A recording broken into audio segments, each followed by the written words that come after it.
Tukang parkir gratis di depan toko yang mendapatkan balasan tak terduga dari pemilik toko.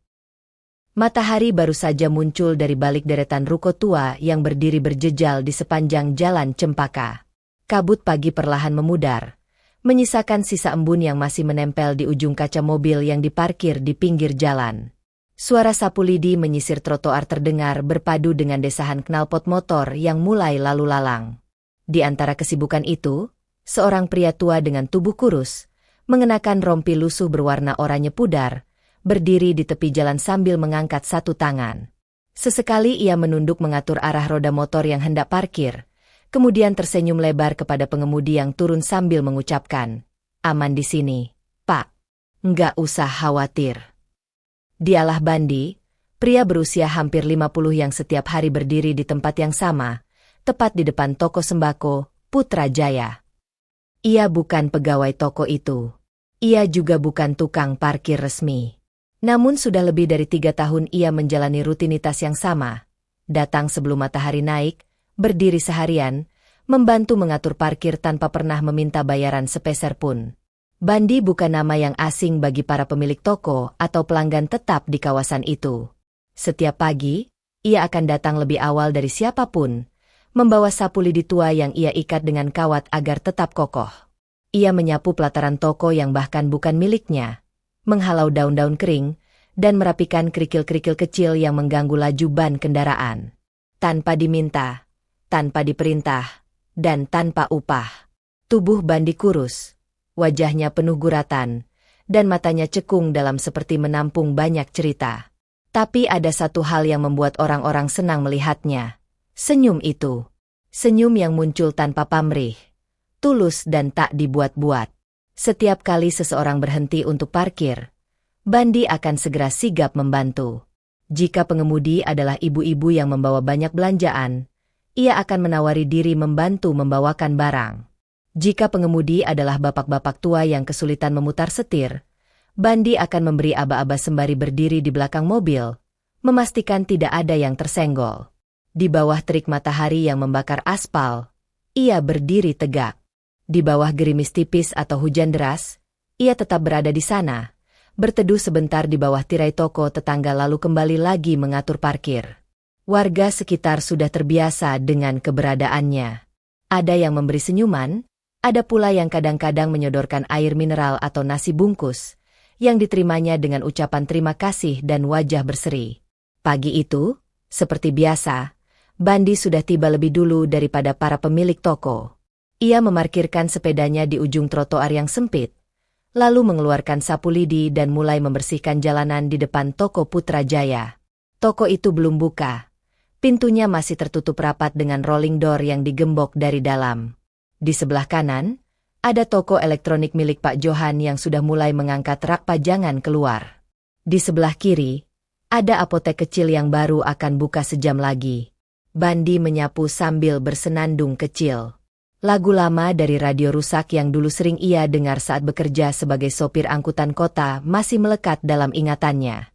Ia menyenandungkannya pelan-pelan, seperti meninabobokan hatinya sendiri agar tetap semangat meski tubuh mulai renta. Seorang ibu muda turun dari ojek online sambil menggendong bayi. Ia tampak kesulitan membuka pintu mobil sambil menjaga keseimbangan anaknya. Bandi segera melangkah cepat, menahan pintu agar tidak kembali tertutup, dan membantu si ibu menurunkan tas besar berisi perlengkapan bayi. "Terima kasih ya, Pak," kata si ibu sambil tersenyum. "Sama-sama, Bu. Hati-hati ya, jangan sampai kepleset. Udaranya licin." Si ibu mengangguk lalu masuk ke apotek yang baru membuka pintunya. Bandi kembali ke tempat semula dan melanjutkan menyapu. Tak lama kemudian, suara rantai rolling door terdengar bergemeretak dari balik toko Putrajaya. Suara khas itu menandai bahwa pemilik toko akan segera memulai hari. Toko itu tidak besar. Lebarnya sekitar 5 meter dengan etalase kayu yang menua di bagian depan. Namun, meski sederhana, toko ini nyaris tak pernah sepi pengunjung. Letaknya strategis, tepat di antara pertigaan jalan dan pasar kecil, membuatnya jadi salah satu tujuan utama warga sekitar untuk belanja kebutuhan pokok.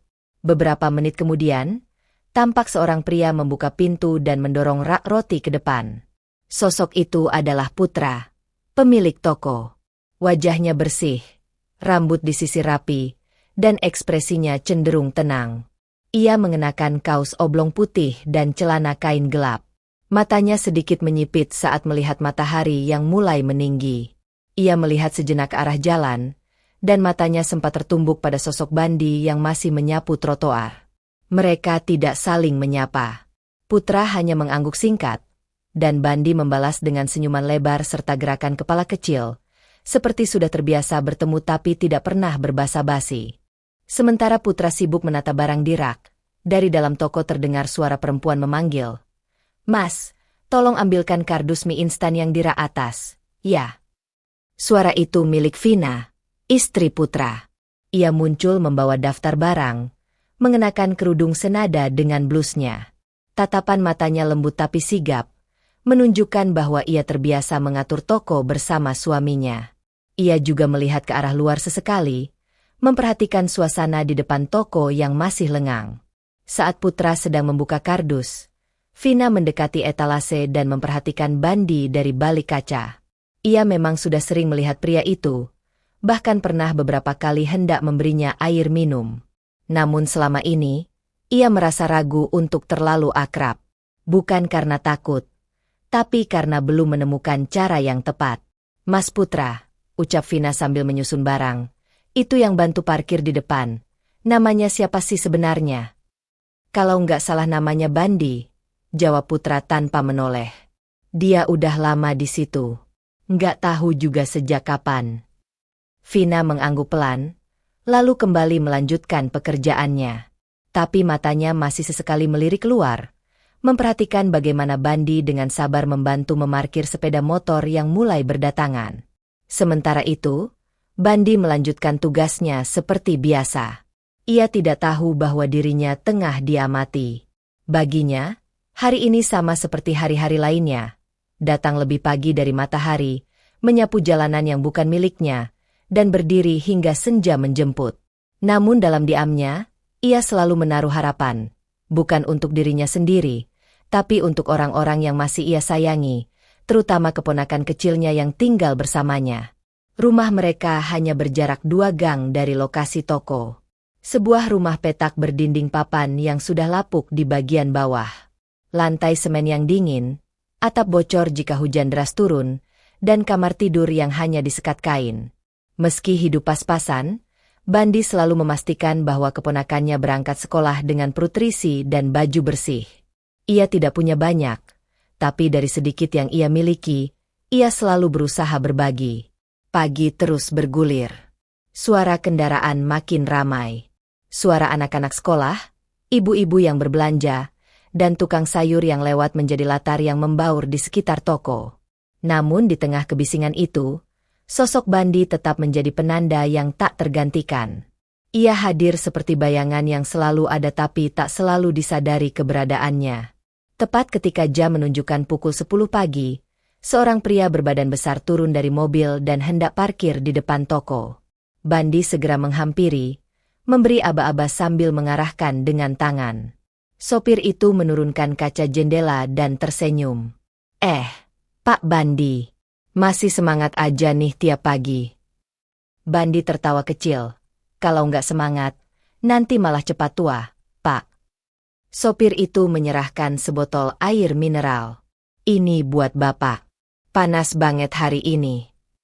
"Wah, makasih banyak, Pak.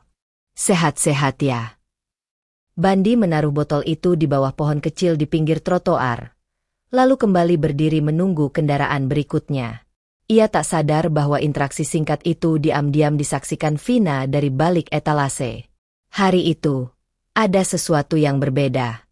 Bukan pada gerak tubuh Bandi yang mulai melambat, atau pada jumlah kendaraan yang makin ramai, tapi pada tatapan Putra dan Vina yang perlahan mulai berubah. Muncul rasa ingin tahu yang tidak lagi bisa ditepis.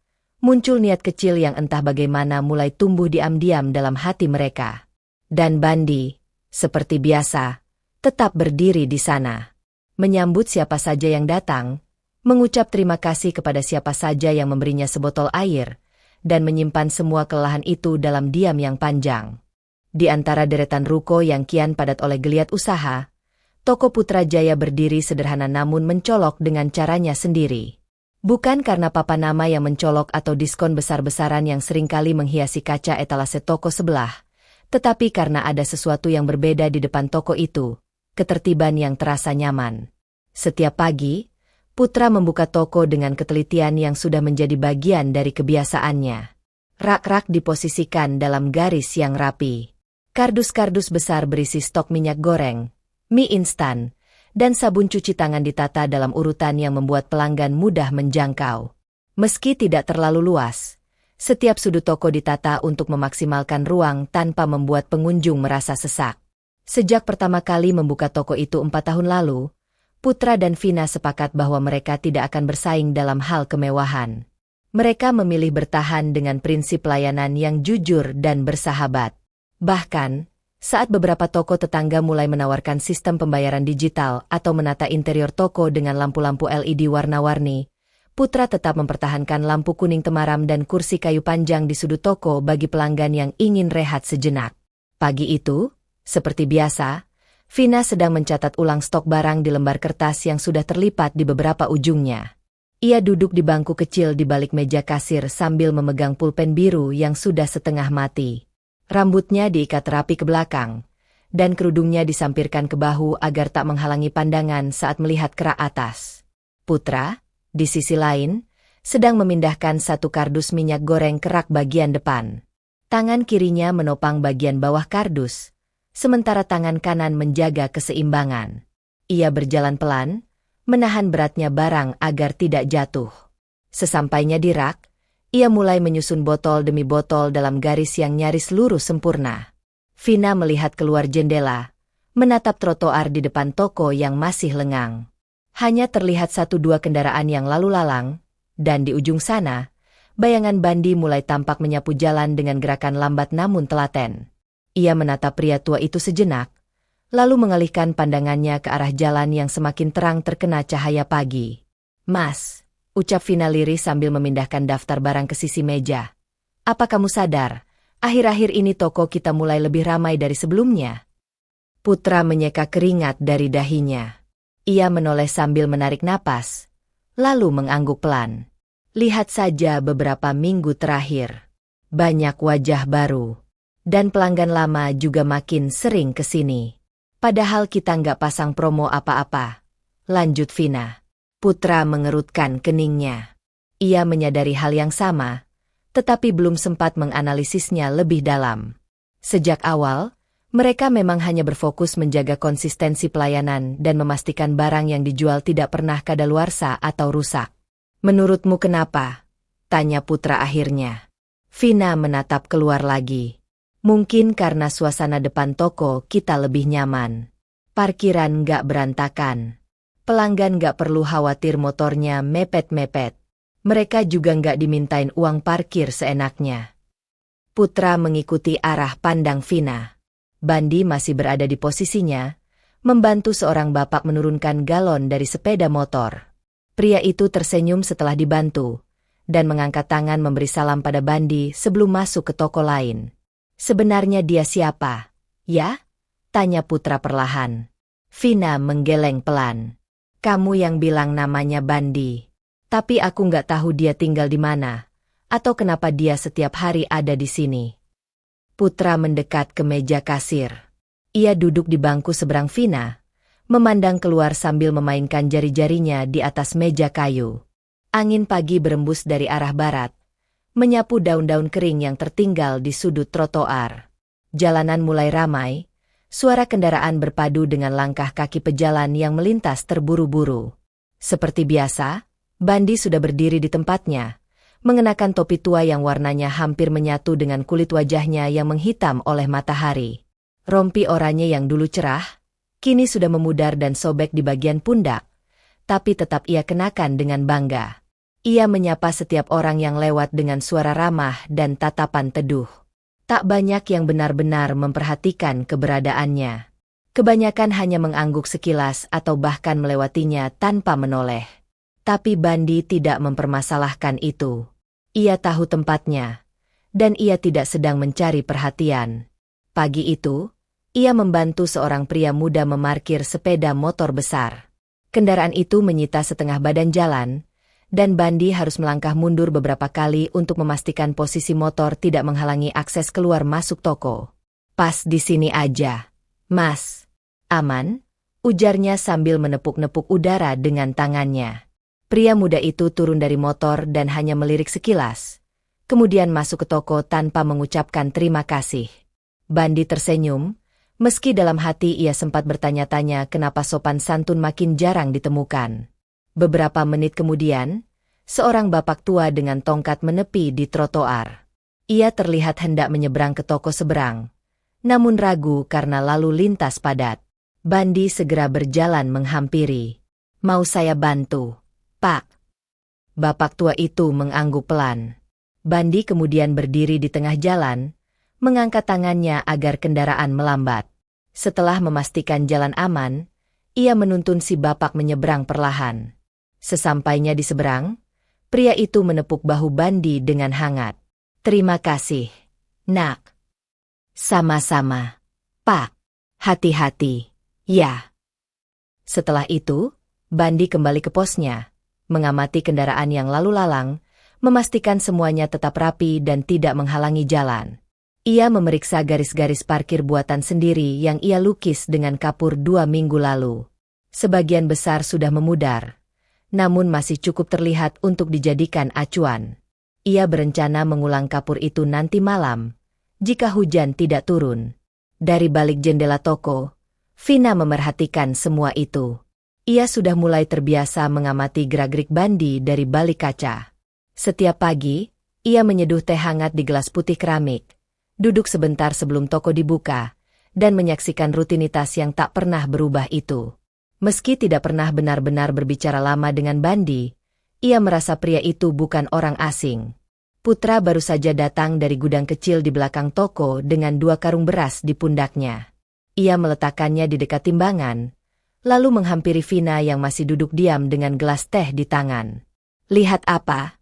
tanya Putra sambil menarik kursi. "Pak Bandi," jawab Vina tanpa menoleh.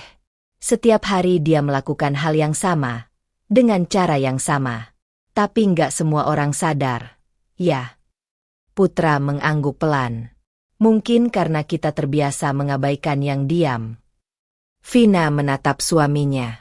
"Kamu pernah bicara lama dengannya?" "Belum pernah. Paling cuma sapa-sapa. Tapi makin kesini, aku mulai berpikir, orang itu bukan sekadar tukang bantu parkir." Putra berdiri, berjalan menuju pintu, dan membuka sedikit daun pintu untuk memandang keluar. Ia melihat Bandi berdiri di bawah tiang rambu lalu lintas, membantu seorang anak sekolah memarkirkan sepeda. "Setiap hari, dia membantu pelanggan kita. Tapi nggak pernah satupun yang benar-benar tahu siapa dia." Vina bangkit dari kursinya. "Kamu pikir kita harus ngobrol sama dia?" Putra berpikir sejenak. "Nanti. Mungkin saat tepat akan datang sendiri." Hari itu, toko mulai ramai lebih cepat dari biasanya. Seorang ibu membawa anak kembar masuk dan membeli susu formula.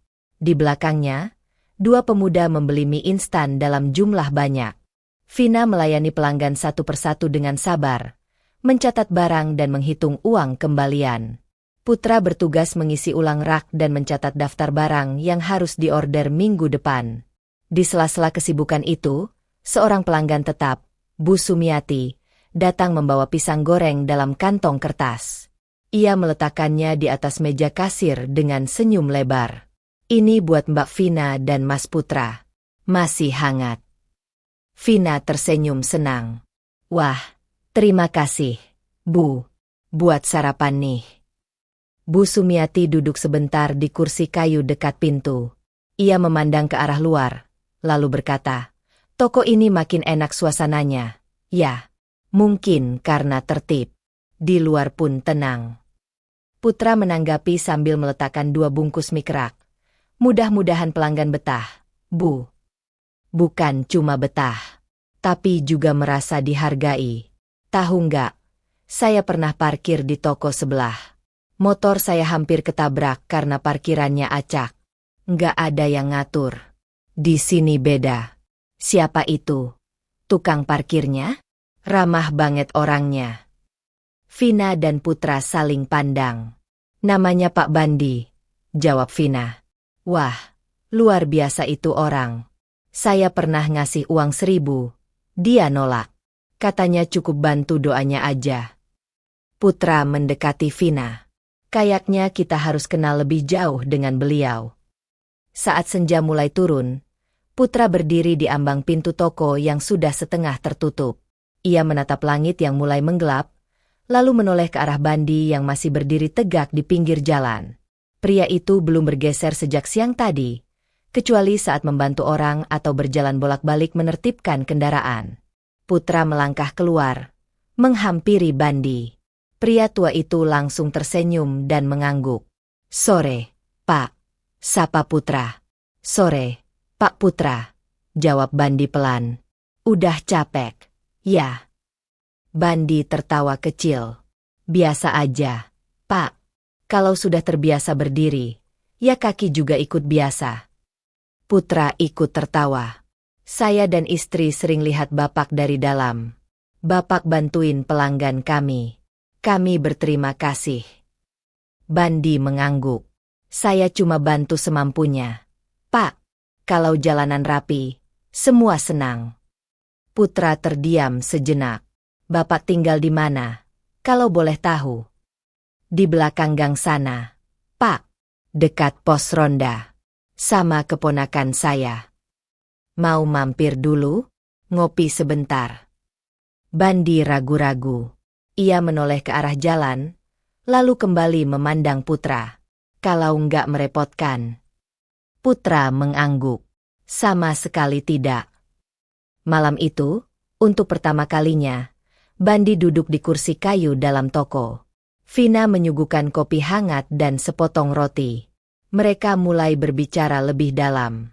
Tentang masa lalu, tentang alasan kenapa ia setiap hari datang ke sana, dan tentang keyakinannya bahwa berbuat baik akan selalu menemukan jalannya sendiri. Di ruang sempit itu, 3 orang berbagi percakapan sederhana. Tidak ada janji. Tidak ada rencana besar. Hanya pengakuan jujur dari orang yang selama ini berdiri tanpa suara. Mereka baru menyadari bahwa selama ini mereka tidak sedang menyaksikan seseorang bekerja. Mereka sedang menyaksikan ketulusan. Dan dari ketulusan itu, diam-diam tumbuh rasa hormat. Udara pagi mulai hangat, dan kabut yang semula melayang di permukaan jalan telah terangkat. Toko-toko membuka rolling door mereka satu persatu. Suara engsel berderit bercampur dengan aroma kayu tua dan debu yang berhamburan di udara saat pintu digeser ke atas. Di sepanjang jalan Cempaka, aktivitas telah dimulai. Beberapa pegawai toko sibuk mengatur rak pajangan, sebagian lagi menyapu lantai depan yang tertutup dedaunan sisa semalam. Di antara hiruk-pikuk itu, toko Putrajaya terlihat sama seperti kemarin dan hari-hari sebelumnya. Tidak ada spanduk besar yang digantung mencolok. Tidak ada speaker yang memutar lagu keras untuk menarik perhatian. Raknya masih tertata rapi. Kursi kayu tua masih berdiri di sudut, menunggu pelanggan yang ingin duduk sebentar sebelum lanjut belanja. Dari luar, toko ini tidak istimewa. Tapi jika seseorang berdiri di seberangnya dan memperhatikan lebih saksama, maka satu hal akan tampak berbeda. Tidak ada kekacauan di depan toko itu.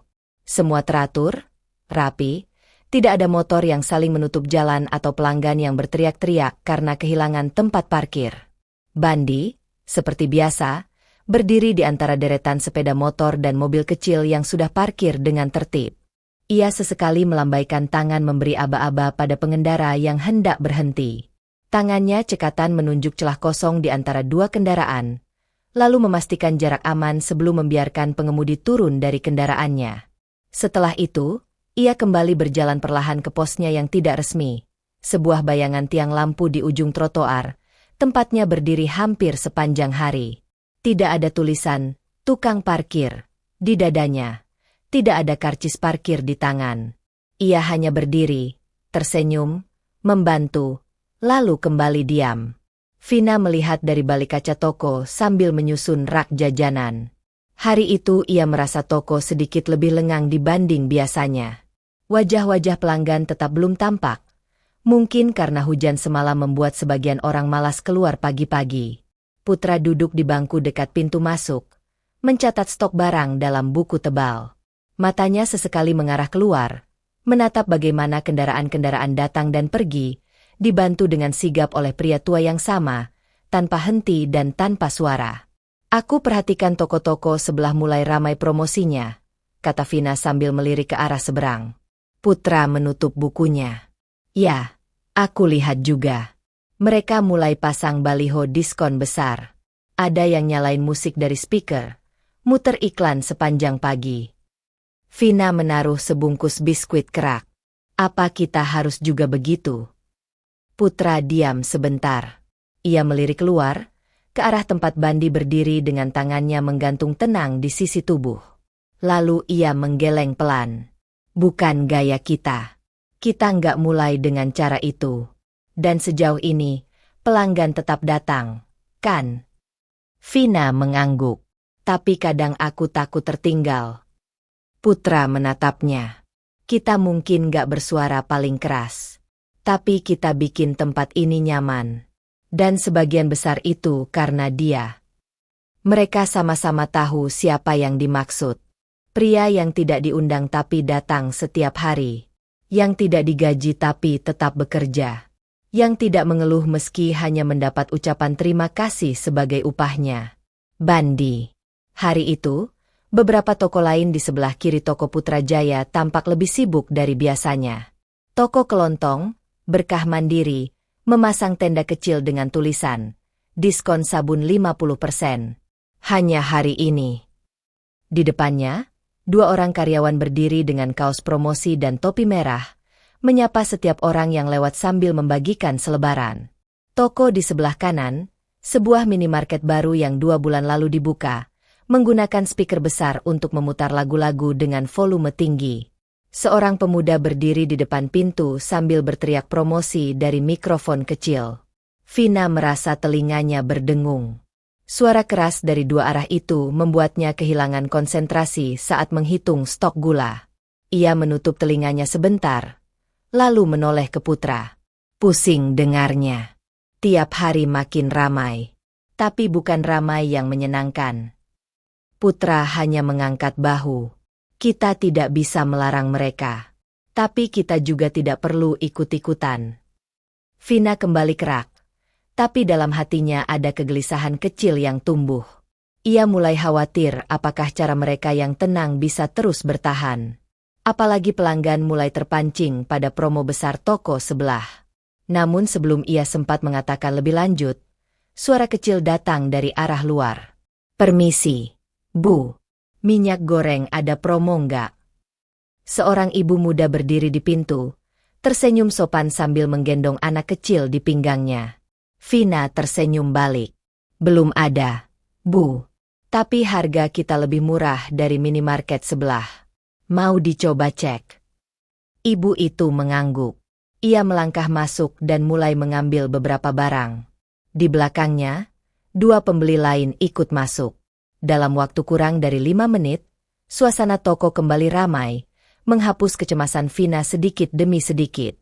Putra menghampiri kasir saat antrean mulai memanjang. Ia membantu Vina mencatat harga, menyobek nota, dan memberikan kembalian.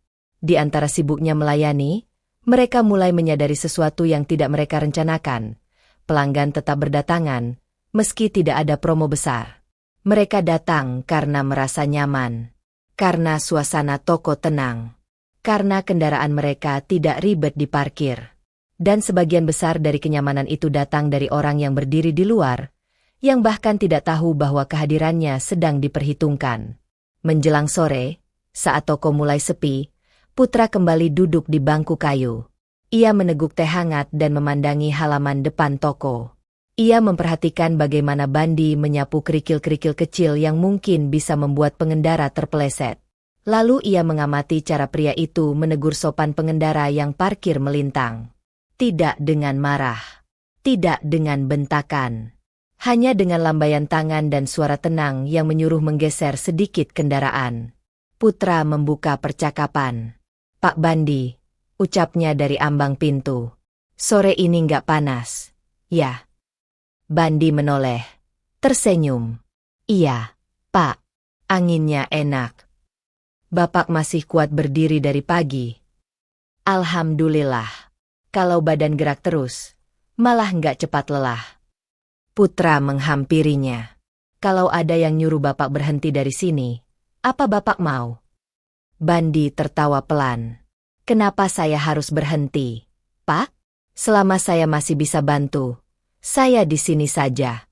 Lagi pula, tempat ini sudah seperti halaman sendiri. Putra menatap mata pria itu. Tidak ada kepura-puraan. Tidak ada niat terselubung. Hanya satu keyakinan sederhana yang membimbing langkahnya. Jika bisa berguna, kenapa tidak? Hari mulai gelap. Toko-toko mulai menurunkan rolling door mereka. Sebagian sudah menutup penuh. Lampu jalan mulai menyala, satu persatu. Namun toko Putrajaya masih terbuka sedikit. Vina membersihkan meja kasir. Putra menata ulang rak bagian depan. Di luar, Bandi masih berdiri. Ia menunggu hingga kendaraan terakhir pergi, memastikan tidak ada yang tertinggal. Ketika akhirnya ia berbalik dan bersiap menaiki sepedanya, Vina muncul di pintu sambil membawa kantong plastik. Pak Bandi, panggilnya. Ini ada nasi dan teh manis. Buat Bapak makan malam. Bandi tampak ragu. Wah, saya sungkan, Bu. Bukan apa-apa. Tadi saya masak lebih. Nggak habis. Saya titip ke Bapak. Ya. Bandi menerima kantong itu dengan dua tangan. Terima kasih banyak, Bu. Saya doakan semoga toko ini tambah laris. Ia menaiki sepeda tuanya dan mengayuh perlahan ke arah gang kecil di ujung jalan. Lampu sepedanya redup, berkelip-kelip karena dinamo yang sudah lemah. Tapi kayuhan itu mantap. Tidak terburu-buru. Tidak pula goyah. Seperti langkah-langkah hidupnya yang berjalan perlahan namun pasti. Dan toko itu, meski tak bergemuruh seperti toko-toko sebelah, tetap berdiri dengan kekuatan yang tidak kasat mata, ditopang oleh orang-orang yang memilih diam, namun bekerja tanpa mengeluh. Pagi itu langit tampak lebih murung daripada biasanya. Awan kelabu menggantung rendah, seolah sedang memikirkan sesuatu yang berat. Jalanan di depan toko Putrajaya belum ramai. Daun-daun bergoyang perlahan diterpa angin, dan aroma tanah basah mulai menyusup meski hujan belum turun.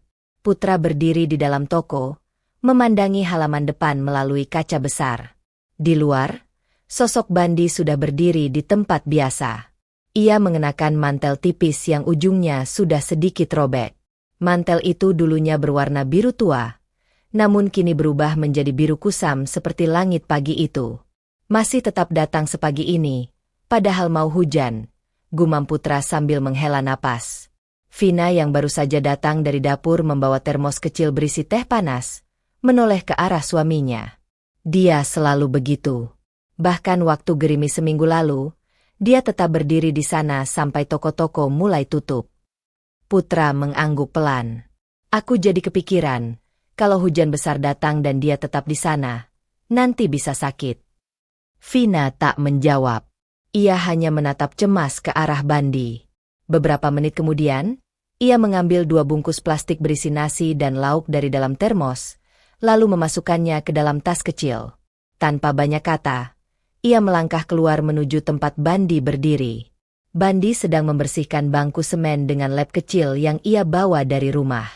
Di sebelahnya, payung hitam tua sudah siap berdiri jika hujan benar-benar turun. Saat Vina datang, ia menoleh dengan ekspresi kaget.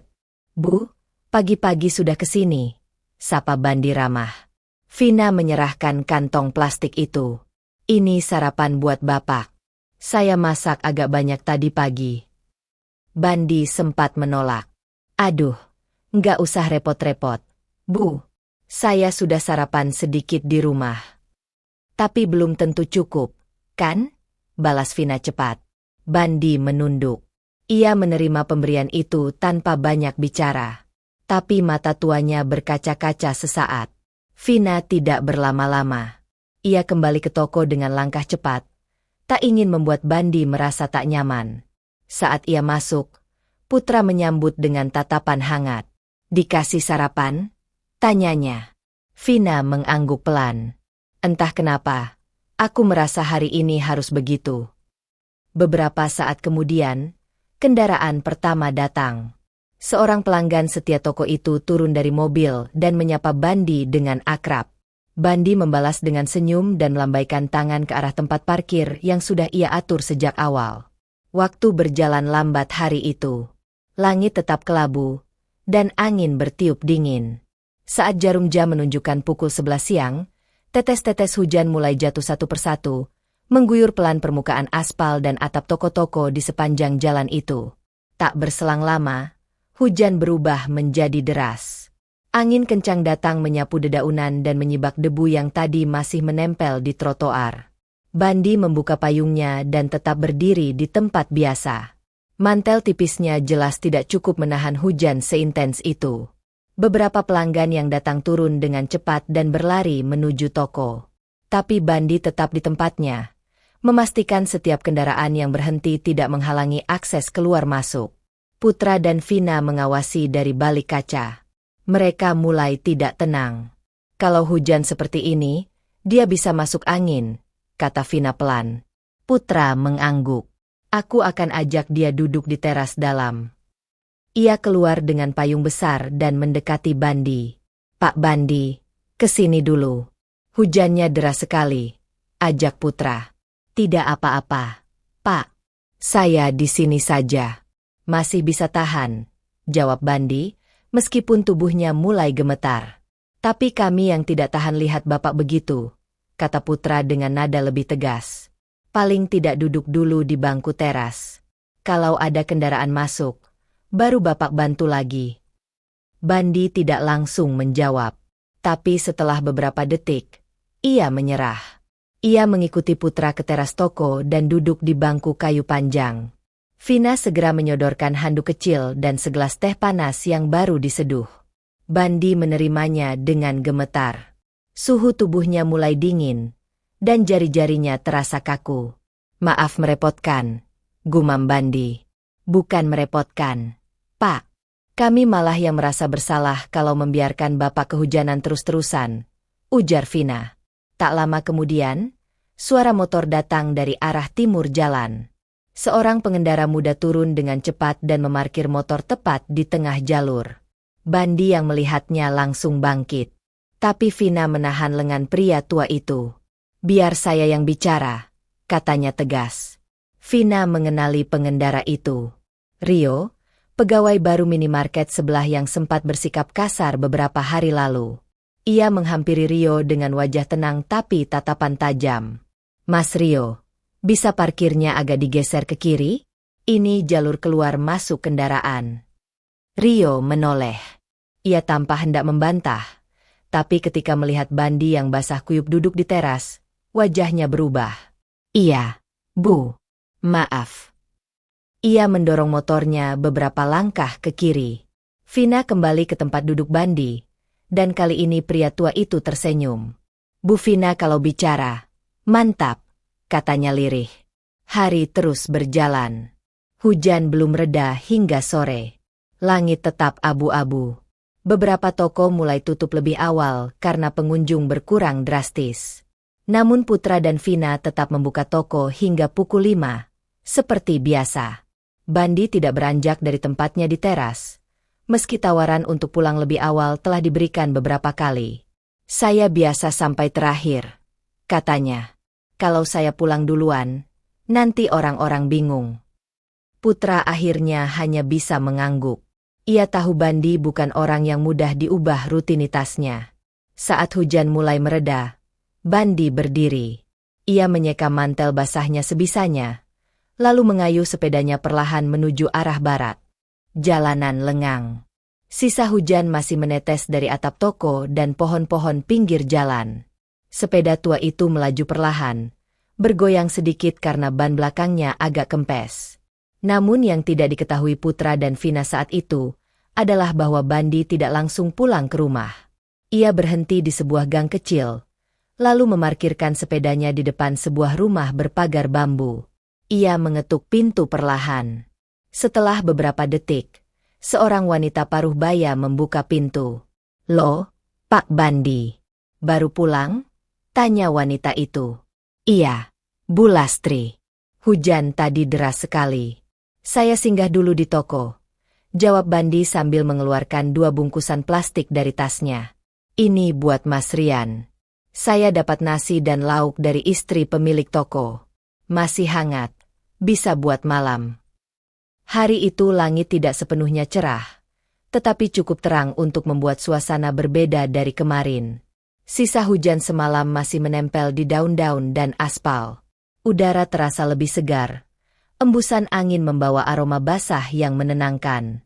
Di depan toko Putrajaya, tidak seperti biasanya, bangku semen tempat Bandi biasa duduk tampak kosong.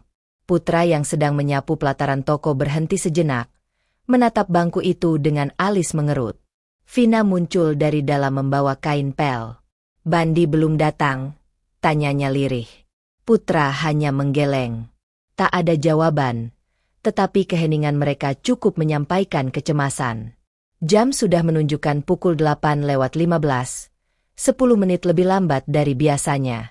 Bandi tidak pernah terlambat. Bahkan saat sakit pun ia selalu datang lebih dulu dan baru duduk ketika toko mulai buka. Pagi ini, pemandangan itu tak terlihat. Putra masuk ke dalam dan duduk di balik meja kasir. Ia menatap buku catatan pelanggan tanpa fokus. Pikirannya mengembara ke berbagai kemungkinan. Sementara itu, Vina berdiri di balik etalase kaca. Tangannya sibuk menata barang, tapi matanya terus melirik ke jalanan. 10 menit kemudian, suara klakson terdengar dari mobil yang berhenti di depan toko. Seorang pelanggan keluar sambil celingukan, bingung mencari arah parkir yang biasa dibantu Bandi. Putra buru-buru keluar, membantu menunjukkan tempat yang aman. Pelanggan itu bertanya, "Tukang parkirnya kemana, Pak?" "Biasanya dia berdiri di sini." Putra hanya tersenyum tipis. Mungkin hari ini ada keperluan. Usai membantu, ia kembali masuk. Vina mendekat dan berbisik, "Kalau sampai jam 9 belum datang, kita ke rumahnya, ya?" Putra mengangguk cepat. Tepat pukul 9, Putra menyambar jaketnya. Ia tak bisa menunggu lebih lama. Vina tetap di toko sementara Putra mengayuh sepeda motor ke arah barat, menyusuri jalan kecil yang membawa ke gang tempat tinggal Bandi. Saat tiba di sana, suasana tampak sepi. Pagar bambu di depan rumah Bandi tertutup setengah. Ia mengetuk pelan. Tak lama, Bu Lastri muncul. "Pak Putra?" serunya sedikit kaget. "Iya, Bu. Maaf mengganggu. Pak Bandi belum ke toko hari ini, jadi saya cemas." Bu Lastri terlihat ragu sejenak, lalu membuka pagar lebih lebar. "Masuk saja, Pak." Putra masuk dan melihat ke dalam. Rian, anak Bandi, masih terbaring di dipan dengan mata terpejam. Wajahnya lebih pucat dari kemarin. "Pak Bandi ke puskesmas.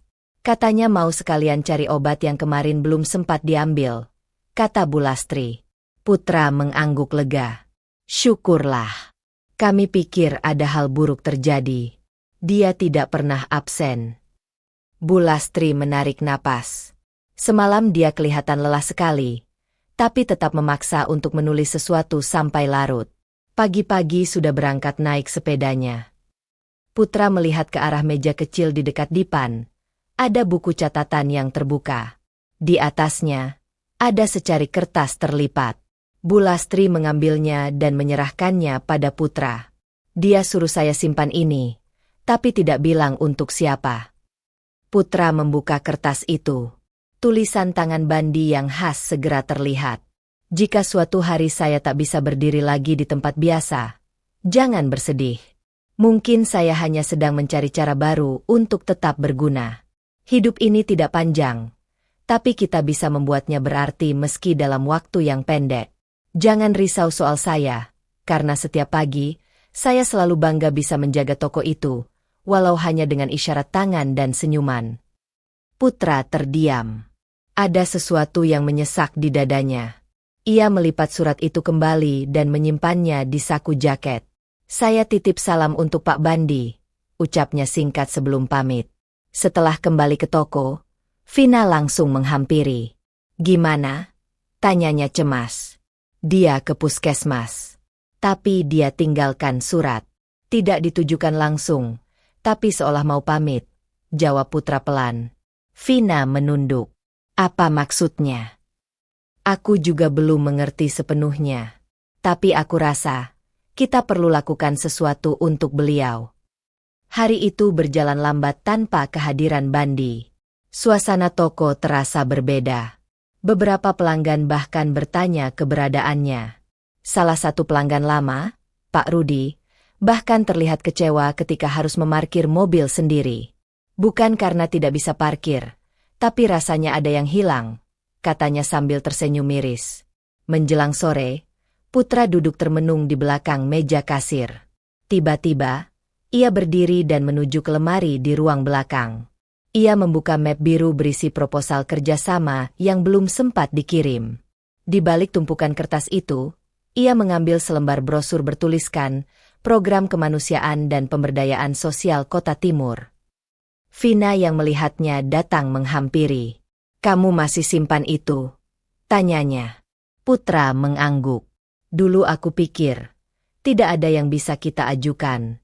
Tapi sekarang, aku rasa kita punya satu nama yang layak." Vina memahami maksudnya. "Kamu mau ajukan Bandi?" Putra mengangguk pelan. "Iya.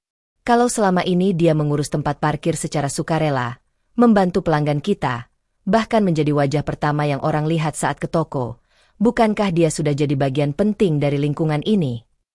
Vina tersenyum kecil. "Aku setuju." Malam itu, setelah toko tutup, mereka mulai mengisi formulir online untuk mendaftarkan Bandi ke dalam program itu. Program tersebut memilih individu yang dianggap telah memberikan kontribusi sosial di lingkungan tanpa imbalan, dan memberikan bantuan berupa tunjangan, perawatan kesehatan, serta pelatihan keterampilan. Mereka menulis narasi panjang, menceritakan kisah Bandi sejak awal. Dari pagi-pagi datang lebih dulu, menahan hujan, tersenyum pada setiap pelanggan, sampai perhatiannya yang luar biasa terhadap keselamatan anak-anak sekolah yang melintas di trotoar depan toko. Putra menambahkan satu kalimat yang membuat Vina diam cukup lama. "Kami tidak tahu siapa yang akan menggantikan Bandi jika suatu hari ia tidak lagi hadir. Tapi kami yakin, siapapun itu, tidak akan bisa mengisi perannya dengan sepenuh hati seperti yang ia lakukan setiap hari." 2 hari berlalu, dan Bandi belum terlihat. Namun pada hari ketiga, tepat saat Putra hendak membuka toko, suara sepeda tua terdengar dari kejauhan. Ia menoleh dan melihat sosok itu, mengenakan jaket abu-abu tua dan topi lusuh, mengayuh perlahan. Putra buru-buru keluar. "Pak Bandi." Bandi berhenti dan tersenyum lebar. "Maaf, Pak Putra. Beberapa hari ini saya harus urus obat Rian. Saya nggak bilang langsung." Putra menghampirinya dan menepuk pundaknya pelan. "Kami justru yang khawatir." Vina muncul dari dalam dengan bungkusan sarapan hangat. "Kami sudah siapin sarapan buat Bapak. Masuk dulu, duduk sebentar." Hari itu berjalan seperti biasa, tapi lebih hangat. Beberapa pelanggan yang melihat Bandi kembali langsung tersenyum lebar. Anak kecil yang biasa lewat pagi-pagi memberi salam, dan seorang bapak bahkan membawakan kopi hangat dari warung ujung jalan. Di tengah aktivitasnya, Putra menyempatkan diri menghampiri Bandi. "Pak Bandi, ada hal yang ingin saya sampaikan. Kami sudah daftarkan Bapak dalam program pemberdayaan sosial dari kota. Program itu untuk orang-orang seperti Bapak yang sudah banyak memberi, walau tanpa diminta." Bandi terdiam cukup lama. Matanya berkaca-kaca. "Saya ini cuma tukang parkir, Pak. Bagi kami, Bapak lebih dari itu." Bandi menghela napas panjang, seolah berusaha menelan kenyataan yang membuatnya haru. Ia lalu mengangguk pelan, seakan mengerti bahwa hari ini, pagi yang terasa biasa saja ternyata adalah awal dari sesuatu yang jauh lebih besar dari apa yang pernah ia bayangkan. Angin pagi berhembus lembut menyapu pelataran toko Putrajaya. Daun-daun kering berserakan dan membentuk pola acak di sudut tempat Bandi biasa berdiri. Wajahnya tampak lebih segar hari itu. Setelah 2 hari istirahat karena urusan kesehatan anaknya, ia kembali dengan semangat yang tidak berkurang sedikit pun. Putra baru saja membuka rolling door toko ketika seorang laki-laki muda dengan ransel besar turun dari ojek online dan berhenti tepat di depan trotoar. Ia menatap toko dengan wajah menyipit, seperti mencari sesuatu. Begitu melihat Putra, ia langsung mendekat. "Permisi, Pak. Saya Haris dari Dinas Sosial Kota Timur. Apakah ini toko Putrajaya?" Putra menghentikan gerakannya dan menjawab ramah. "Iya, benar. Saya Putra." Haris menjabat tangan Putra dengan penuh semangat. "Saya dapat laporan dari tim pusat tentang pendaftaran Bapak Bandi. Ada beberapa tahapan seleksi yang sedang berlangsung, dan beliau masuk dalam daftar kandidat penerima utama untuk program Inspirasi Kota. Kami ditugaskan untuk melakukan wawancara langsung." Putra terkejut, tapi cepat menyesuaikan diri. Ia mengangguk cepat dan memanggil Bandi yang sedang menyapu dedaunan di pinggir jalan. "Pak Bandi, sini dulu. Ada tamu dari Dinas Sosial." Bandi mendekat dengan langkah ragu. Haris menyapanya hangat dan memperkenalkan diri sekali lagi. Setelah sedikit perbincangan, mereka memutuskan untuk melakukan wawancara di ruangan kecil belakang toko, tempat biasa Putra menyimpan stok barang yang belum ditata. Vina menyuguhkan teh panas dan beberapa potong roti. Bandi duduk di atas bangku plastik dengan tangan menggenggam lutut. Wajahnya tegang, tetapi tetap mencoba tenang. Haris membuka buku catatan dan mulai dengan pertanyaan sederhana. "Boleh diceritakan, Pak, bagaimana awalnya Bapak menjadi tukang parkir di sini?" Bandi menunduk sesaat sebelum menjawab. "Dulu saya hanya lewat. Anak saya, Rian, waktu itu baru selesai operasi ringan, dan saya kehilangan pekerjaan sebagai penjaga gudang. Saya datang ke toko ini karena lihat trotoarnya kosong, dan mobil-mobil sering parkir tidak teratur. Saya pikir, daripada saya hanya duduk-duduk di rumah nunggu bantuan, lebih baik saya bantu atur parkir di sini." Haris mencatat sambil sesekali menatap Bandi dengan rasa hormat. "Bapak tidak pernah meminta bayaran dari pelanggan?" "Tidak. Saya merasa saya numpang hidup dari lingkungan ini. Kalau saya bisa bantu agar pelanggan aman memarkirkan kendaraannya, itu sudah cukup. Kadang memang ada yang kasih uang, tapi saya tak pernah minta." Putra berdiri di dekat pintu dan sesekali menimpali. "Bandi itu selalu datang lebih pagi dari saya. Dia bukan cuma bantu parkir. Kalau hujan, dia pinjamin jas hujan ke tukang ojek. Kalau ada yang ketinggalan dompet di jok motor, dia kejar pemiliknya sampai ujung gang." Haris tersenyum kecil. "Kami terima cukup banyak testimoni dari warga sekitar. Ada anak sekolah yang bilang, Bandi selalu bantu mereka menyeberang jalan, bahkan saat lalu lintas padat." Bandi hanya tersenyum malu. "Bapak tidak merasa malu menjadi tukang parkir, padahal dulunya kerja di gudang dengan seragam dan gaji tetap?" Bandi menggeleng pelan. "Justru dari situ saya belajar. Dulu saya hanya fokus kerja dan lupa memperhatikan sekeliling. Setelah kehilangan pekerjaan, saya jadi lebih banyak mengamati orang, belajar dari apa yang kecil-kecil. Saya sadar, bukan soal pekerjaan besar atau kecil, tapi apakah kita benar-benar berguna." Wawancara itu berlangsung hampir 1 jam. Haris menutup buku catatannya dan berdiri. "Terima kasih banyak, Pak Bandi. Jawaban Bapak sangat berarti. Hasilnya akan kami bawa ke Dewan Komite. Pengumuman akan keluar paling lambat 2 minggu ke depan." Setelah Haris pergi, suasana toko kembali seperti biasa. Namun suasana hati Bandi berubah total. Ia kembali berdiri di pinggir jalan, tapi ada sesuatu di wajahnya, campuran antara cemas dan harap, antara syukur dan gugup.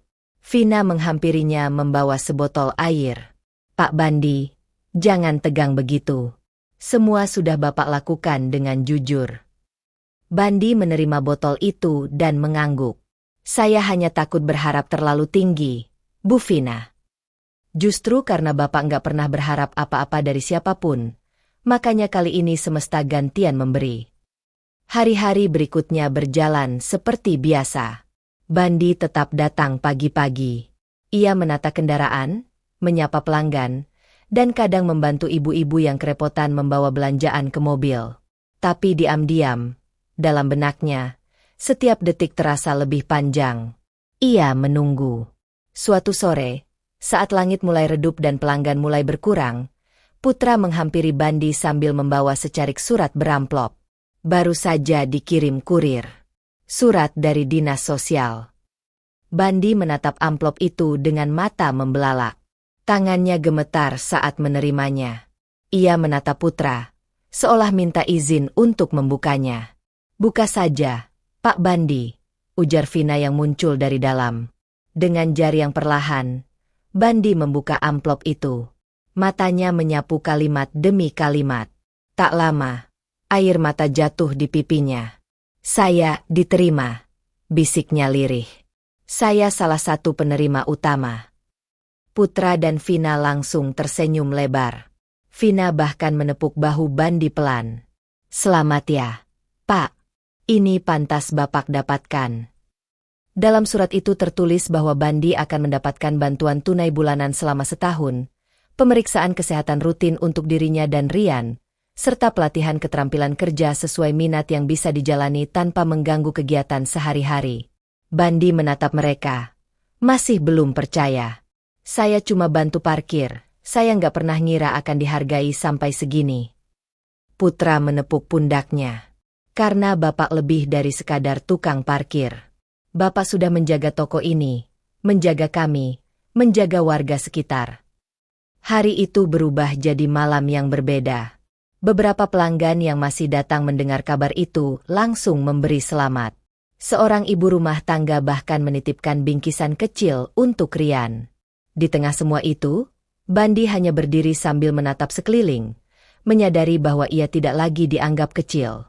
Bahwa keberadaannya telah memberi cahaya di tempat yang tak pernah ia kira akan menjadi titik balik hidupnya. Setelah menerima surat resmi dari Dinas Sosial Kota Timur, Bandi merasa seperti di tengah-tengah dua dunia. Di satu sisi, ia ingin bersyukur sepenuhnya, membuka lembar baru dan menerima semua fasilitas yang ditawarkan. Namun di sisi lain, ia bingung harus mulai dari mana. Perasaan itu tak pernah hadir sebelumnya. Bukan karena ia tak mau maju, tapi karena selama ini ia tidak pernah benar-benar punya kesempatan untuk berpikir sejauh itu.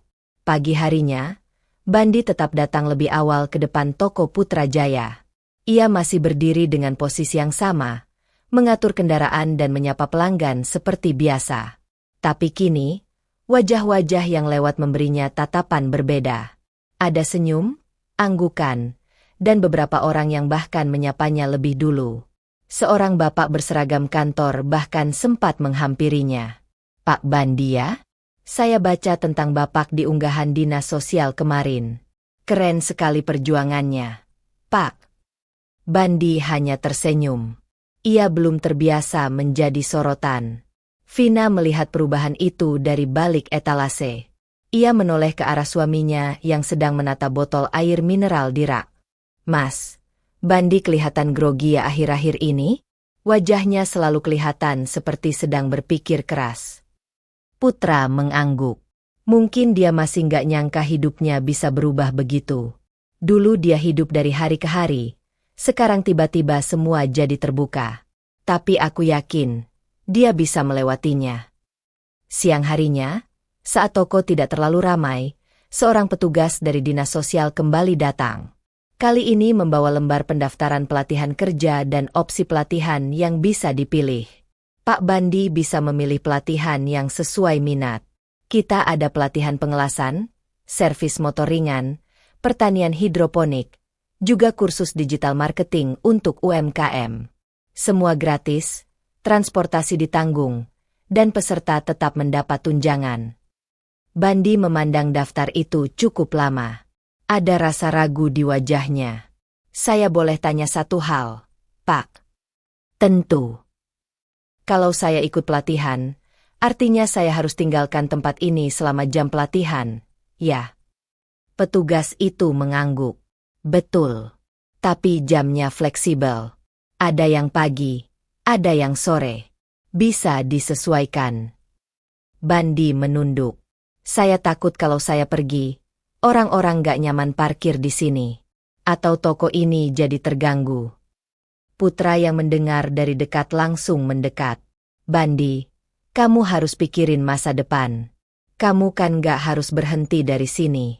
Kita bisa atur waktu, bisa cari solusi. Kamu gak sendiri.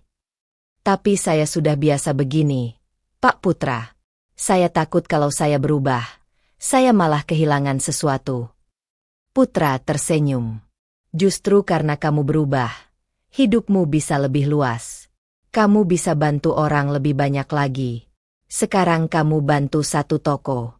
Kalau kamu ikut pelatihan, kamu bisa buka usaha sendiri nanti. Siapa tahu, kamu malah buka lapangan kerja buat orang lain.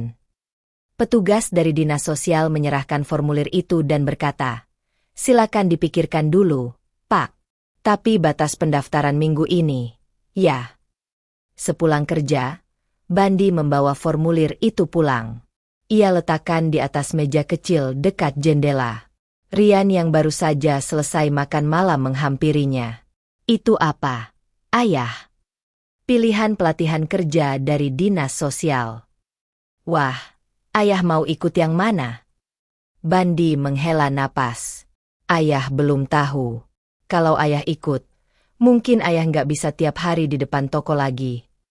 Rian terlihat kecewa sesaat. Tapi lalu ia berkata, tapi nanti Ayah bisa punya pekerjaan baru, kan? Yang bisa bikin kita punya rumah sendiri. Bandi menatap anaknya. Di matanya, Rian bukan lagi anak kecil. Ia sudah cukup besar untuk mengerti bahwa perubahan memang harus diperjuangkan. Keesokan harinya, Bandi datang lebih awal dari biasanya. Ia sudah memakai kemeja bersih dan celana panjang rapi.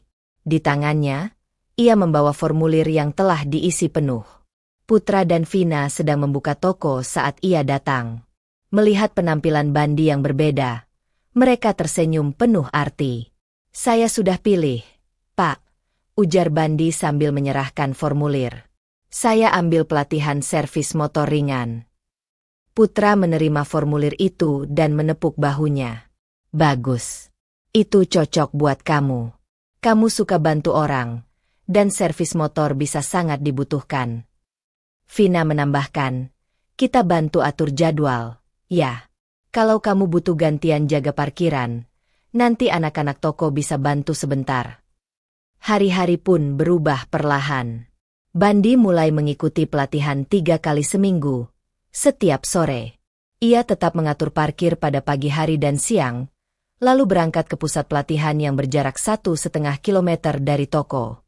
Awalnya, ia merasa canggung duduk di bangku pelatihan dengan peserta yang lebih muda. Tapi instruktur di sana membuat suasana jadi nyaman. Mereka tidak membedakan usia.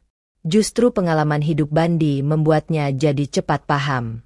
Di minggu kedua pelatihan, instruktur bahkan menunjuk Bandi sebagai ketua kelompok kecil. Ia bertugas membagi tugas dan memastikan peralatan digunakan dengan benar. Sesuatu yang tidak pernah ia bayangkan sebelumnya. Setelah 2 minggu, ia mulai bisa membongkar karburator, menyetel rem, bahkan mengganti oli hanya dalam hitungan menit. Pelatihan itu bukan hanya memberinya keterampilan, tapi juga percaya diri. Namun perubahan itu juga memunculkan masalah kecil. Beberapa pelanggan toko sempat mengeluh karena merasa area parkir tidak seaman biasanya. Salah satu ibu pelanggan bahkan sempat kehilangan helmnya yang ditaruh di stang motor. Vina menenangkan pelanggan itu dan langsung mengecek rekaman CCTV. Setelah melihat video, ternyata helm itu dipindahkan ke motor lain oleh petugas parkir dadakan dari toko sebelah yang mencoba membantu. Niatnya baik, tapi justru membuat bingung pemilik helm. Saat Bandi kembali dari pelatihan sore itu, Putra memanggilnya ke belakang toko. Ada 1-2 pelanggan yang nanya, kok kamu nggak selalu ada? Bandi tertunduk. Maaf, Pak. Saya jadi bingung. Saya takut bikin pelanggan gak nyaman. Putra tersenyum tenang. Tenang. Aku sudah bicara dengan anak-anak toko. Mereka mau belajar dari kamu. Jadi mulai minggu depan, kamu ajari 2 orang di sini buat bantuin atur parkir pas kamu pelatihan. Nggak harus seperti kamu, tapi setidaknya mereka tahu cara menenangkan pelanggan. Bandi mengangguk. Saya akan ajari mereka. Terima kasih, Pak Putra. Malam itu, di rumah kecil yang remang dan beraroma wangi daun pandan dari dapur, Bandi duduk bersama Rian sambil melihat lembar hasil evaluasi pelatihan minggu ketiga. Nilainya bagus. Bahkan instruktur menuliskan catatan bahwa Bandi bisa dijadikan mentor bagi peserta lain. Lihat ini. Yah! Rian menunjuk tulisan tangan instruktur di bawah hasil evaluasi. Ayah hebat. Bandi mengusap kepala anaknya. Bukan hebat, tapi ayah kerja keras. Karena kamu, karena semua orang yang percaya sama ayah. Suara motor melintas di luar jendela. Bandi memejamkan mata sejenak. Dulu, suara seperti itu hanya berarti satu hal, kesempatan yang tak sempat ia kejar. Tapi sekarang, suara itu berarti satu hal yang baru, hidup yang perlahan memberi ruang untuk bergerak lebih jauh. Dan di antara keraguan, keyakinan mulai tumbuh. Perlahan, tapi pasti.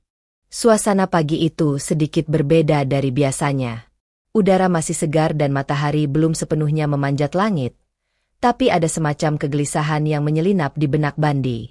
Sejak ia memutuskan untuk mengikuti pelatihan servis motor, waktunya terbagi dan pikirannya pun ikut terpecah. Ia tetap datang pagi-pagi ke depan toko Putrajaya, seperti biasa, menyapa orang-orang dengan senyuman ramah dan mengatur kendaraan yang datang silih berganti. Namun ada sesuatu yang berubah dalam caranya memandang dunia. Seolah-olah setiap motor yang ia bantu parkir kini bukan hanya mesin, tapi juga kemungkinan. Sebuah pintu kecil menuju sesuatu yang lebih besar dari sekadar lahan parkir sempit di trotoar itu. 2 anak muda yang biasa membantu di toko, Gani dan Leno, mulai belajar darinya. Mereka masih canggung mengatur parkir.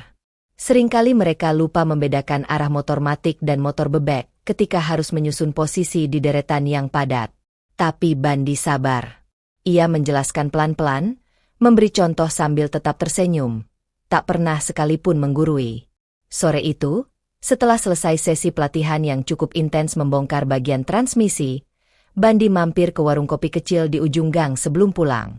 Ia tidak sering duduk santai seperti itu, tapi sore itu ada sesuatu yang membuatnya ingin diam sejenak.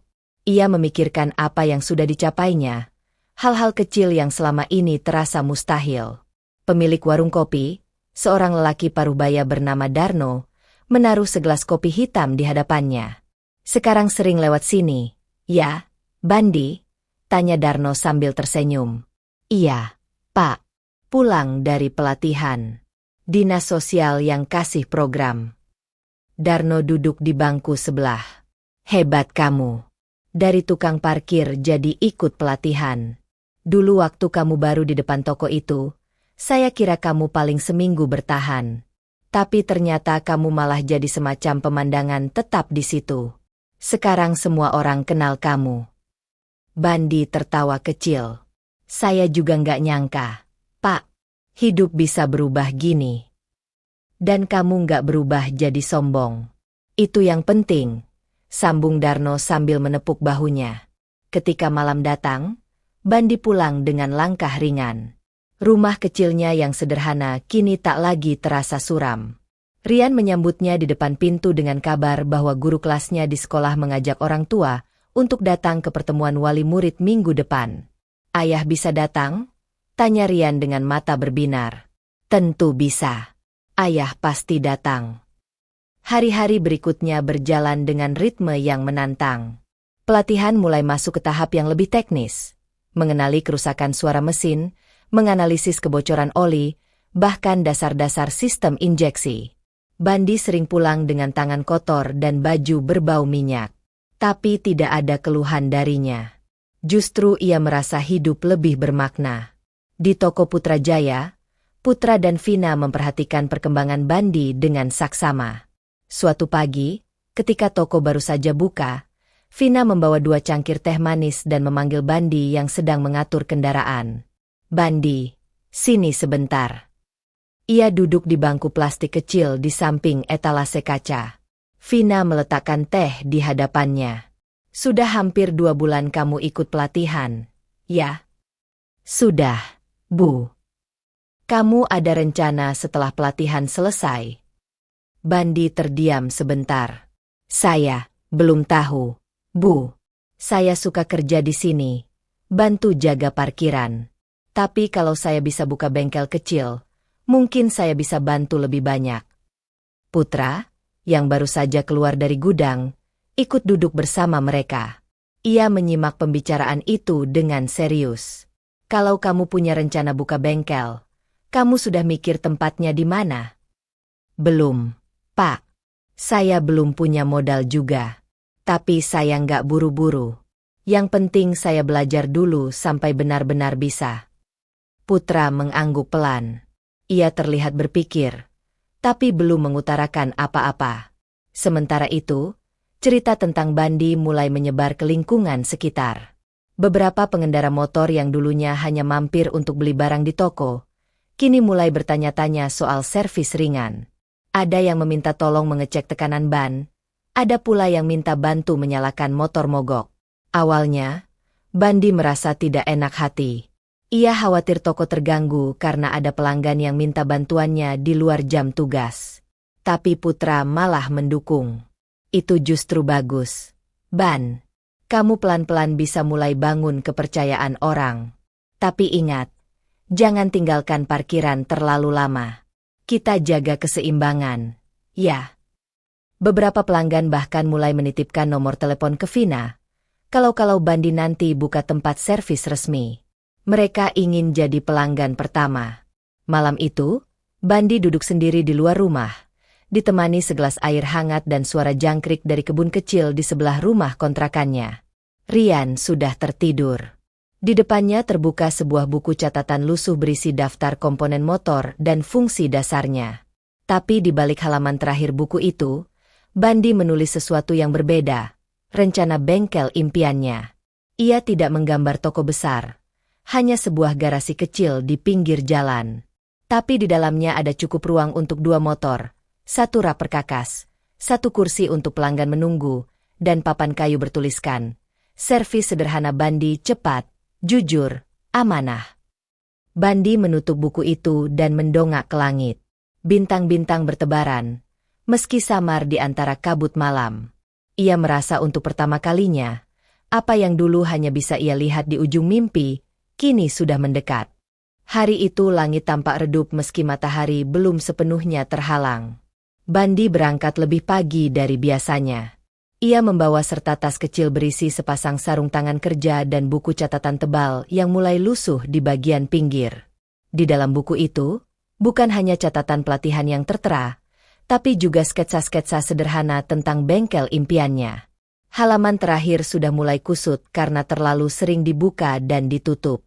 Namun Bandi menyimpannya dengan hati-hati, seolah benda itu adalah kompas hidupnya. Pelatihan sudah memasuki minggu ke-7. Semakin banyak peserta yang mulai kelelahan, namun Bandi justru merasa semakin bersemangat. Ia tahu waktu belajar seperti ini belum tentu datang 2 kali. Maka, meskipun malam sebelumnya ia hanya tidur 3 jam karena membantu tetangganya memperbaiki motor yang mogok, Bandi tetap bangun dengan semangat penuh.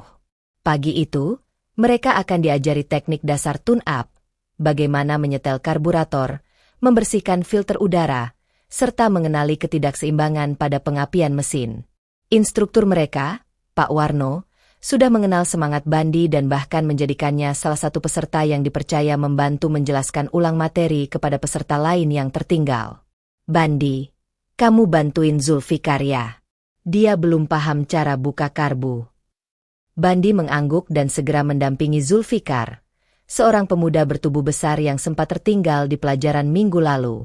Ia menjelaskan dengan pelan, menuntun tangan Zulfikar saat membongkar bagian mesin. Di tengah aktivitas itu, telepon genggam murah milik Bandi yang disimpan dalam tas berdering pelan. Ia tak biasa menerima telepon saat pelatihan, Jadi ia hanya meliriknya sekilas, nomor tak dikenal.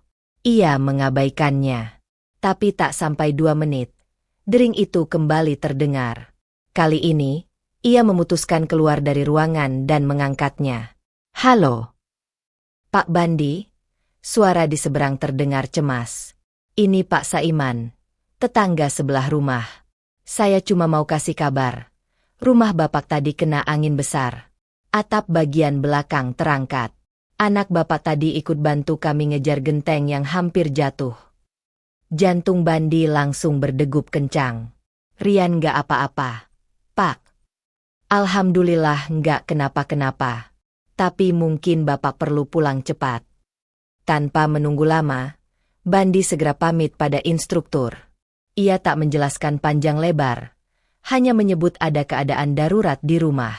Pak Warno hanya mengangguk dan memberi izin. Sepanjang perjalanan pulang, pikiran Bandi kalut. Ia belum membayangkan bagaimana parahnya kerusakan rumah kontrakan kecilnya itu. Bukan hanya soal genteng yang mungkin rusak, tapi ia memikirkan Rian. Anak itu sudah cukup sering menelan kekhawatiran sejak mereka hidup berdua. Ia tak ingin menambah beban pikiran anak sekecil itu. Saat sampai di gang rumahnya, beberapa tetangga masih berkumpul di sekitar halaman. Genteng pecah berserakan, beberapa bagian dinding seng sudah ditopang kayu seadanya agar tidak ambruk. Rian duduk di teras sambil memeluk lutut. Matanya sembab. "Ayah!" seru Rian begitu melihat Bandi. Bandi segera menghampiri dan memeluk anaknya erat. "Kamu nggak kenapa-kenapa?" Rian menggeleng cepat. "Tadi takut banget. Tapi Om Saiman bantuin. Om Darno juga datang bawa palu besar." Bandi mengucapkan terima kasih kepada para tetangga yang sudah membantu sebisanya. Namun saat semuanya selesai dan langit mulai mendung lagi, ia duduk di dipan kecil di dalam rumah dan menatap atap yang sudah ditambal seadanya dengan terpal plastik. Hari itu Bandi merasa seperti dijatuhkan ke tanah setelah berlari sangat jauh. Namun sore menjelang malam, terdengar suara motor berhenti di depan rumah. Ketika Bandi membuka pintu, Putra berdiri di sana.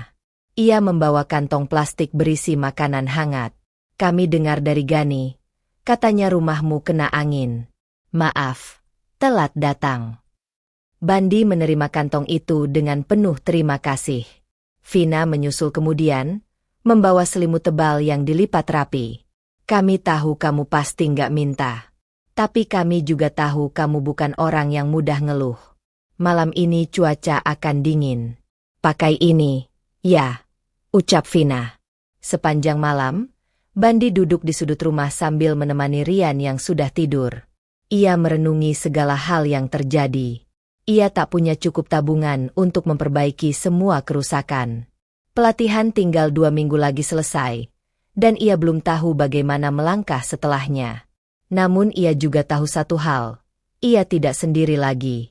Esoknya, Putra mengajaknya bicara di belakang toko. Tempat itu biasanya digunakan untuk menyimpan barang bekas yang masih bisa dipakai. "Bandi, kamu pernah cerita kalau kamu punya mimpi buka bengkel sendiri, kan?"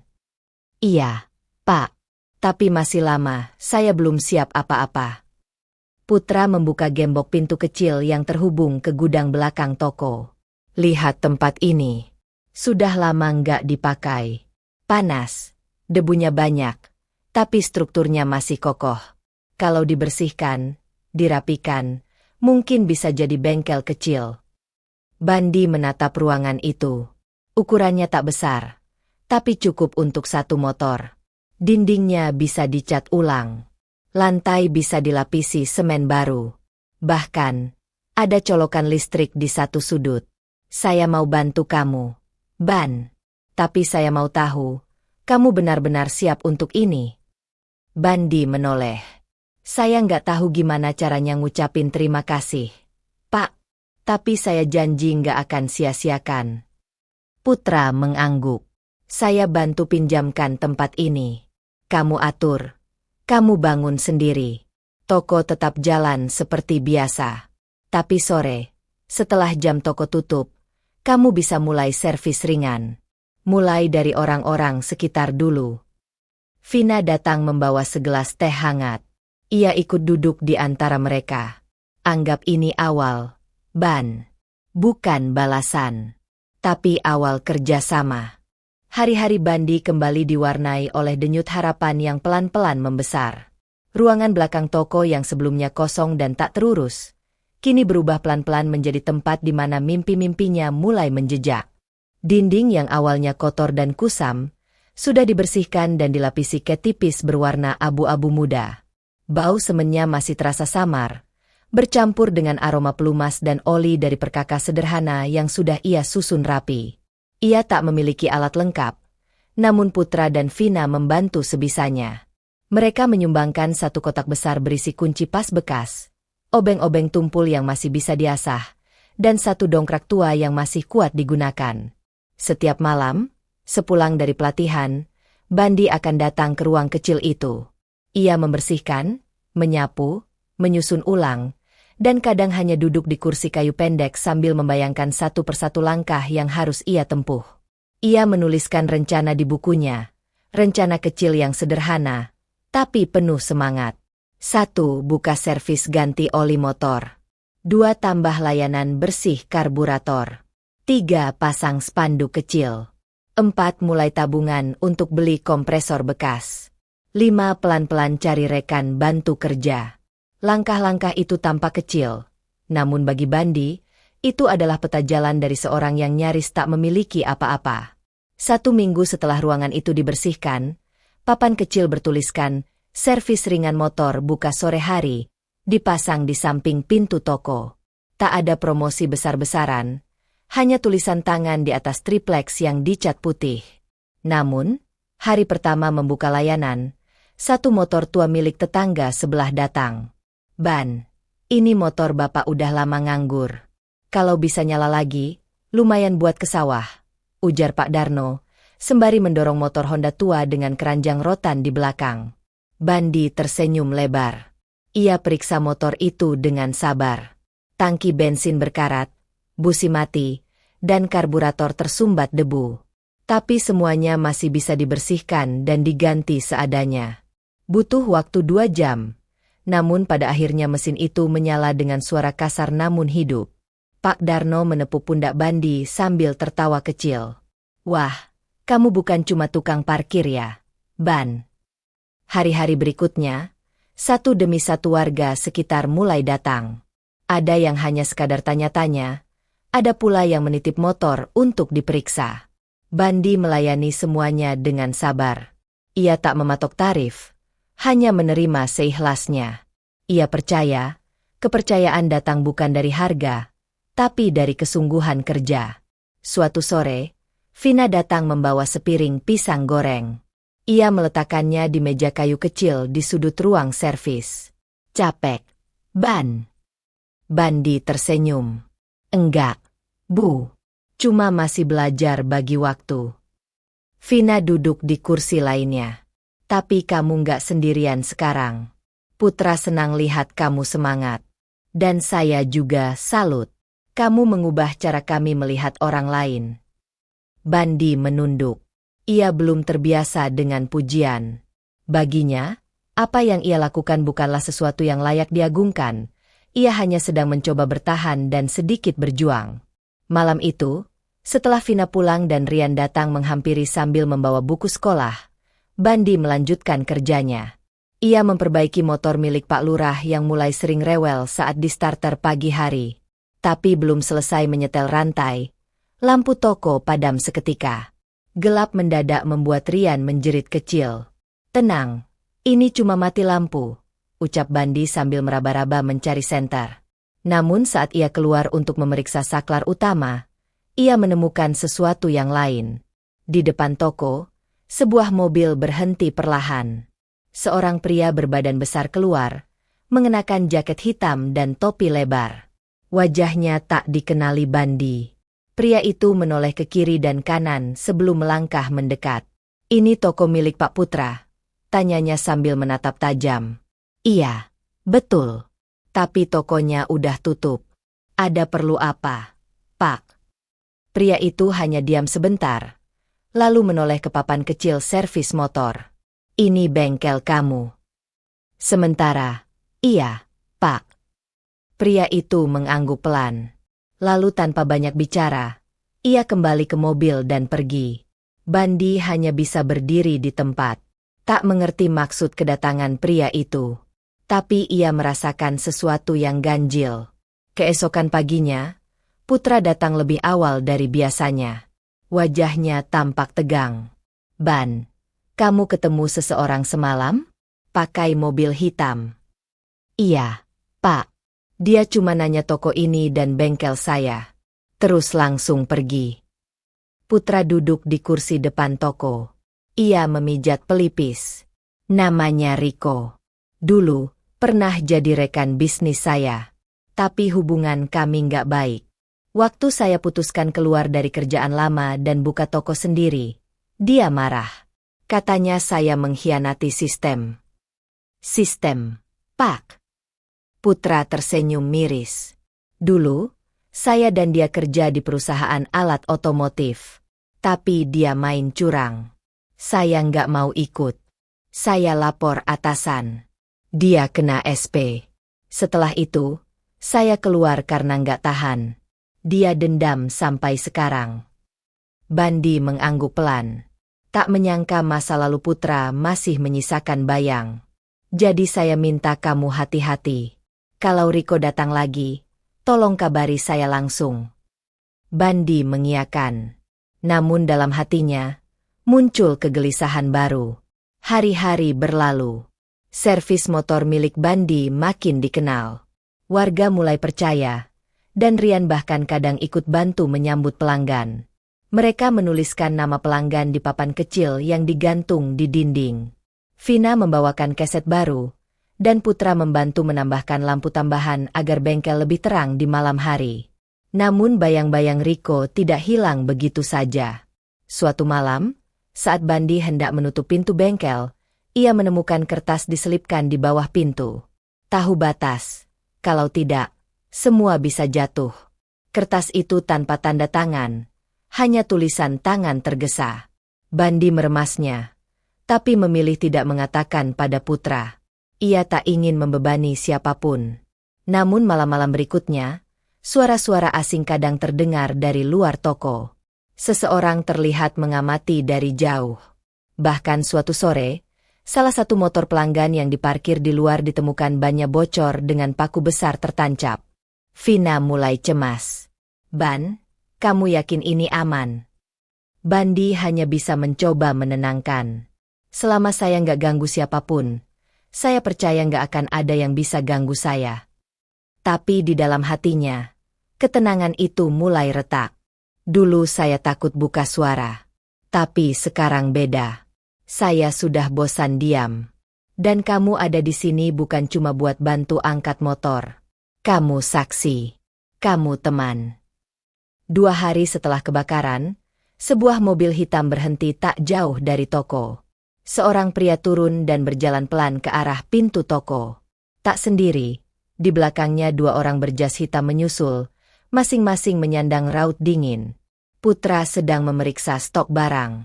Ia menoleh dan langsung tahu siapa yang datang. Riko, gumamnya pelan. Riko berdiri di depan pintu tanpa masuk. Ia mengangkat tangan, menepuk-nepuk telapak seperti membersihkan debu dari udara. Senyum sinis menghiasi wajahnya. Saya dengar kamu hampir terbakar, Putra, ucapnya ringan, seolah mengucapkan selamat ulang tahun. Sayang sekali.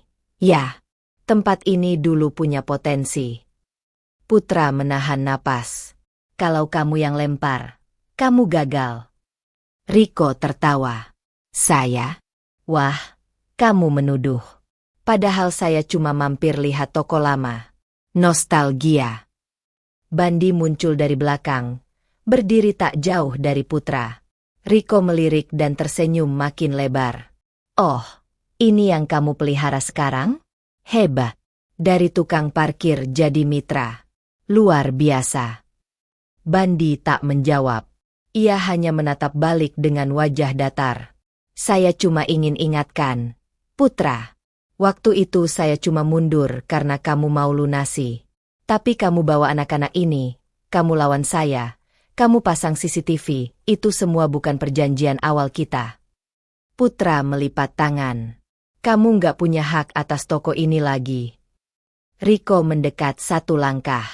Tapi saya masih punya banyak teman. Dan saya benci kalau teman-teman saya diganggu. Mereka saling menatap lama. Tidak ada yang bicara. Angin sore lewat di sela bangunan. Bunyi klakson jauh di ujung jalan tak mengganggu ketegangan itu. Akhirnya Riko tersenyum lagi, menepuk-nepuk bahu pengawalnya dan berbalik. Kita lihat nanti, Putra. Setelah kepergian Riko, suasana toko terasa tegang. Tapi malam itu, Putra dan Bandi bertindak cepat. Mereka mengirim salinan rekaman CCTV ke polisi, lengkap dengan waktu dan pernyataan bahwa orang yang sama diduga terlibat dalam insiden sebelumnya. Di hari berikutnya, 2 petugas berseragam datang, membawa surat panggilan untuk Riko. Itu belum penangkapan, tapi cukup untuk menunjukkan bahwa proses hukum mulai bergerak. Bagi Putra, ini langkah penting. Bagi Bandi, ini pertaruhan besar. Beberapa pelanggan mulai mendengar kabar itu. Sebagian menanyakan kebenarannya, sebagian datang untuk memberi dukungan. Seorang ibu penjual sayur bahkan membawakan sepiring gorengan sore itu.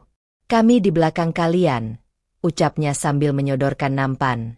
Kalau kalian mundur, siapa yang jaga keadilan? Pada malam ketiga setelah kunjungan Riko, kejutan datang dari arah tak terduga. Seorang pemuda datang tergopoh-gopoh ke toko. Bajunya lusuh, napasnya memburu. Pak Bandi, Pak Putra. Bandi keluar lebih dulu. Pemuda itu mengeluarkan secarik foto lusuh. Ini bos saya, yang suruh saya lempar botol waktu itu. Bandi menegang. Kamu pelakunya. Pemuda itu mengangguk. Tapi saya nggak tahu kalau toko ini tempat bantu orang susah. Saya kira cuma tempat jualan biasa. Bos cuma bilang harus bikin takut pemiliknya. Putra keluar, memandangi pemuda itu tajam. Kenapa kamu ngaku sekarang? Karena saya lihat berita. Polisi mulai nyari pelakunya. Dan saya takut. Tapi juga malu. Saya cuma mau kerja. Tapi ternyata kerja saya salah. Ia menyerahkan foto itu pada Bandi. Saya mau bantu. Asal saya nggak dimasukin penjara. Saya bersaksi. Asal jangan bilang saya ngaku. Putra dan Bandi saling pandang. Ini bisa jadi titik balik. Dan malam itu, mereka bertiga duduk bersama menyusun rencana. Kali ini bukan sekadar bertahan. Mereka akan melawan. Tapi dengan cara yang benar. Langit pagi di ujung minggu itu tampak lebih jernih. Angin berhembus pelan, membawa aroma wangi dari kembang sepatu yang tumbuh di taman kecil depan toko. Jalanan mulai ramai dengan suara motor, langkah kaki anak-anak sekolah, dan tawa pedagang sayur yang biasa mangkal di ujung gang. Bandi berdiri di depan bengkel kecilnya, memeriksa deretan peralatan yang kini tersimpan lebih rapi dari biasanya. Rak dinding yang sebelumnya hanya terisi beberapa obeng kini penuh dengan perkakas berbagai jenis. Kompresor kecil berdiri di sudut ruangan, meski tidak baru, tapi bekerja dengan lancar. Spanduk bengkel yang dulu dicoret oleh tangan usil, kini sudah diganti dengan yang baru, tertulis nama, servis ringan Bandi, terpercaya dan jujur. Hari itu bukan hari biasa. Ia baru saja menerima kabar resmi dari kelurahan 2 hari lalu, bahwa dirinya terpilih sebagai salah satu penerima bantuan usaha kecil. Tak hanya itu, ia juga dinobatkan sebagai warga inspiratif tahun ini oleh komunitas RW dan kelurahan atas usahanya membangun dari nol tanpa pernah memungut bayaran selama menjadi tukang parkir. Rian, anak laki-laki yang dulu hanya menatap toko dengan malu-malu, kini sudah lebih ceria dan bahkan menjadi asisten kecil Bandi di waktu senggang. Vina sering mengantar makanan ke bengkel sambil menyelipkan buah-buahan untuk Rian. Sementara Putra, yang kini lebih sering menyebut Bandi dengan sebutan adik, mulai mengajak pria itu ikut dalam diskusi mingguan toko.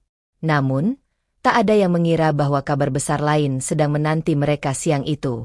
Saat jarum jam menunjuk pukul 11 siang, Sebuah mobil hitam berhenti di depan toko. Beberapa orang berseragam keluar, membawa map dan kamera. Awalnya Bandi mengira mereka adalah petugas pajak atau pegawai pemerintahan, tetapi ternyata mereka adalah kru dari salah satu stasiun televisi nasional. "Apakah benar ini tempat Bandi?" tanya salah satu wanita berambut sebahu dengan senyum ramah. "Iya, saya sendiri," jawab Bandi dengan heran. "Kami dari acara Inspirasi Nusantara. Minggu depan, Anda akan tampil sebagai narasumber utama kami. Kami akan liput perjalanan hidup Anda dari tukang parkir hingga punya usaha sendiri, dan bagaimana Anda tetap memilih memberi sebelum menerima." Putra yang kebetulan sedang membetulkan etalase toko, menoleh dengan tak percaya. Ini luar biasa, Ban." Bandi tak bisa berkata apa-apa. Matanya sedikit berkaca-kaca, tapi ia hanya menunduk, menggenggam jemarinya yang kasar oleh kerja keras. "Apa saya pantas?" ucapnya pelan.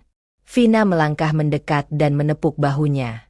"Bukan soal pantas atau tidak, Ban. Kamu adalah bukti kalau kebaikan nggak harus berisik, tapi tetap sampai." Bandi mengangguk. Dalam hatinya, ia tahu hidup tak pernah mudah. Tapi ketika seseorang memilih untuk tidak menyerah, maka jalan itu akan selalu ada, bahkan ketika terlihat tertutup.